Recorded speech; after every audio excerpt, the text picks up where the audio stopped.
The United States says it will return, its troops will return to Chad, and this is by the invitation of Chad itself. Hello, I am Mahlet Ayele, your host at Connect Africa, bringing you the latest from the continent.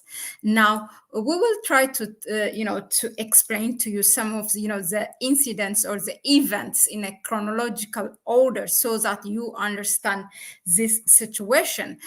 Just before that, to give you a background, Mohamed Deby is the new president of Chad who just got elected, who won a disputed election in Chad last month in mid of May.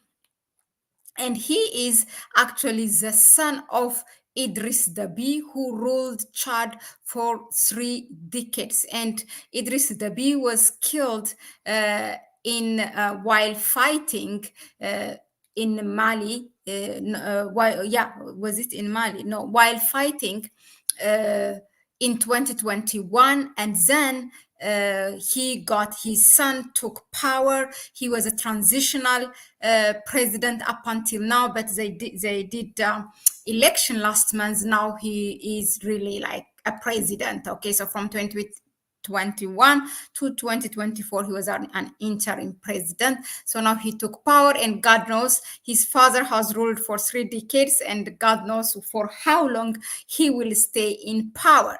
Now Chad seems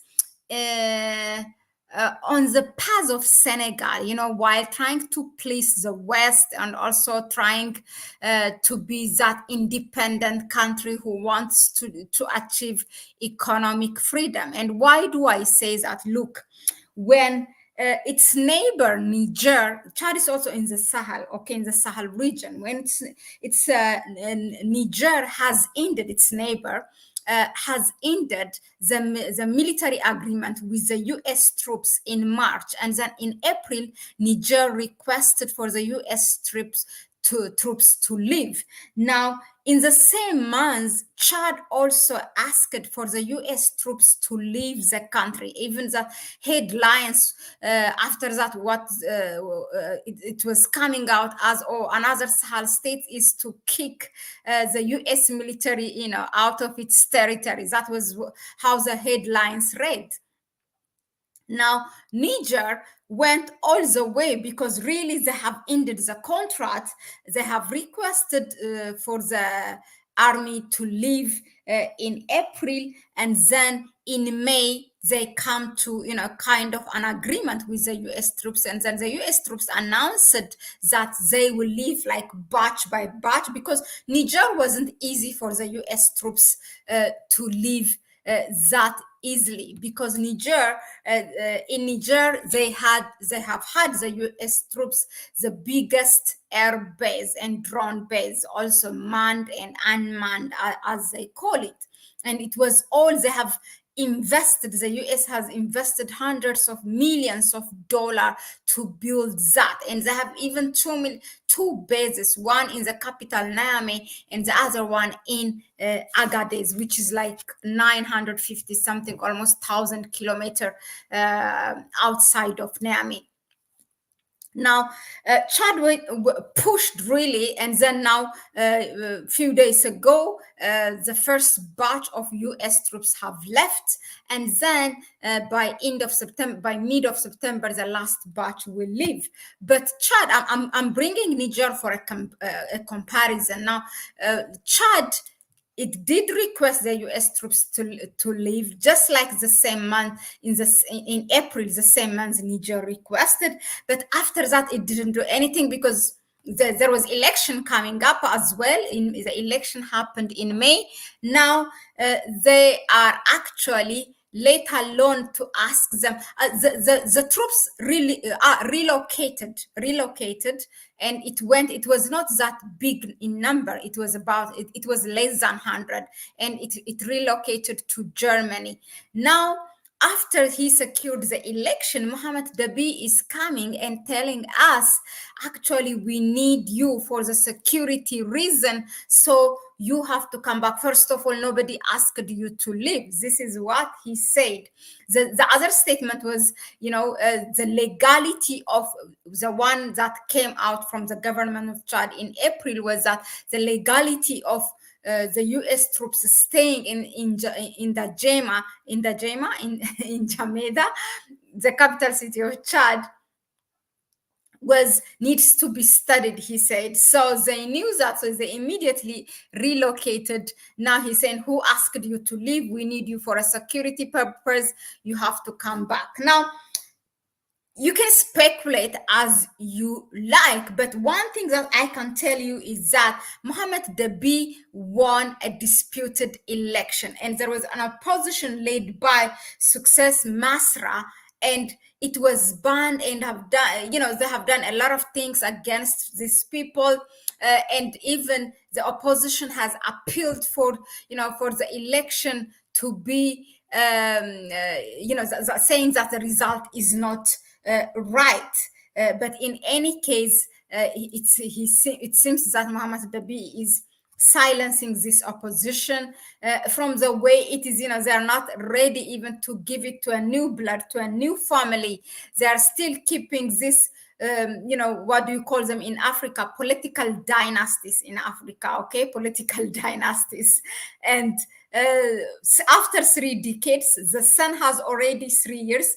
Now he's staying probably for the first time for 5 years or whatever, and then maybe extending it again with the so-called electoral democracy. Yesterday, we informed you about Togo, how they committed a constitutional coup, by amending the constitution so that it will allow him to stay. And this president of Togo is already for 20 years. Before that, Togo was led by 37 years by his father. So these are like trends and kind of accepted or forced, imposed on the African people, but we have seen what happened in Burkina Faso. We have seen what happened in Mali. We have seen what happened in Niger. You cannot say that, as Bob Marley said, a hungry man is an angry man. For whatever the people are hungry, then sooner or later they will be angry, and they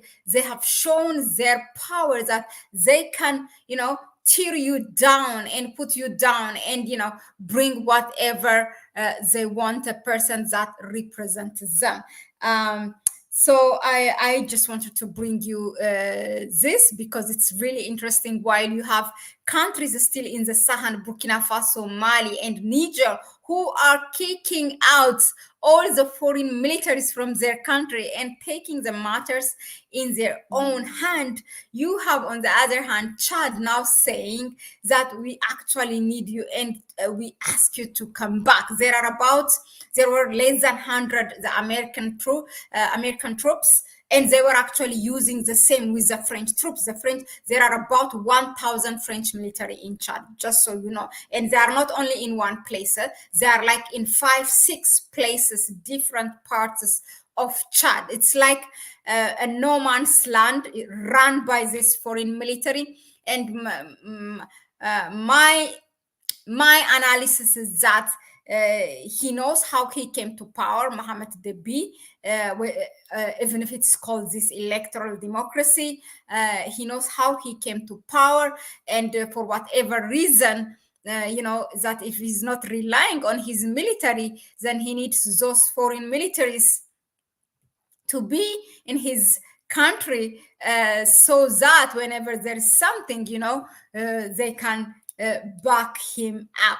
And Chad is a very rich country, starting from oil and other things. And whenever foreign militaries are in African country, exactly for what it is. It's for your natural resources and strategical, geopolitical reasons that for you to do, for their proxy wars to happen on that soil, on that territory, instead of theirs. And by putting few militaries, of course, they will use the African military, and then they back him, they back that country with all the logistic and services. And while the African military die, they just sit, relax, and do whatever they want. And that's our story. I mean, as an African. But let us know in the comment section, what do you think of Chad's move after kicking the U.S. troops? Now, when he secures the election, to call back or to invite back the U.S. troops, what does it mean? That means he's not so secured. Why? Let us know your thought in the comment section. Thanks again for tuning in. If you like what we bring you here, please go ahead and give it thumbs up. And if you also want to help us further, you can go ahead and donate to our PayPal account. You can find it in the description section. And share the video with others. That way also you can help our YouTube algorithm. Hello, Tommy Jackson. Shameful to host people who are cursed is to curse. Yeah, that's what an embarrassment, really. But let us know in the comment section. What can we say, really?